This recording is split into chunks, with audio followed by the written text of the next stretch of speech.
গত 23 ফেব্রুয়ারি বিশালগড় রঘুনাথপুর এলাকার police constable আমির হোসেনের বাড়ি থেকে স্বর্ণালংকার চুরি করে নিয়ে যায় চোরের দল।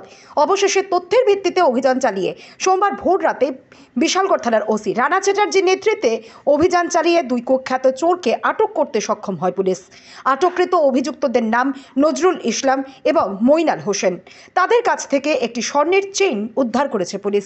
বাকি জিনিসগুলো অতি শীঘ্রই তদন্তের মাধ্যমে উদ্ধার করা সম্ভব হবে বলে জানিয়েছেন ওসি রানা চ্যাটার্জি। রঘুনাথপুরে একজন লোক আমির হোসেন, ওনার বাড়িতে গত 23 তারিখ রাত্রেবেলা চুরি হওয়ার একটা সংবাদ আমাদের কাছে এসেছে। উনি এফআইআর করেছে।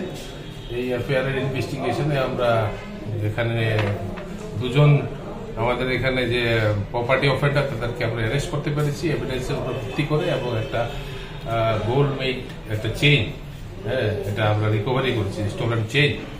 এখন তাদেরকে আমরা গ্রেপ্তার করে আমরা আদালতে প্রডিউস করব, পুলিশ রিমান্ডের জন্য আমরা প্রেয়ার করব।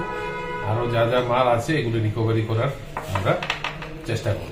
কোন কেস কানেকশন স্যার? এটা নাম্বার, এটা তো নতুন কেস, আজকে কেস হয়েছে 13 নম্বর case, Bishalgarh police station case number 30। তাদের কোথায় সেকশন 457 380 401। আচ্ছা, তাদেরকে কোথায় থেকে গ্রেফতার করেছে? বিশালগড়ের থেকে। কি নাম অভিযুক্তদের? অভিযুক্তদের কি নাম? একজনের নাম হচ্ছে নজরুল ইসলাম, আরেকজনের নাম হচ্ছে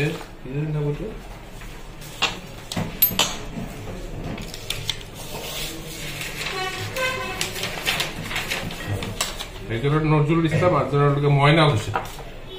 বিশালগড়ে বাড়ি তাদের। যার বাড়িতে চুরি হয়েছে তিনি পেশায় কি করতেন? চুরি তো হয়েছে এখানে যে সরকারি চাকরি করে, ঠিক আছে।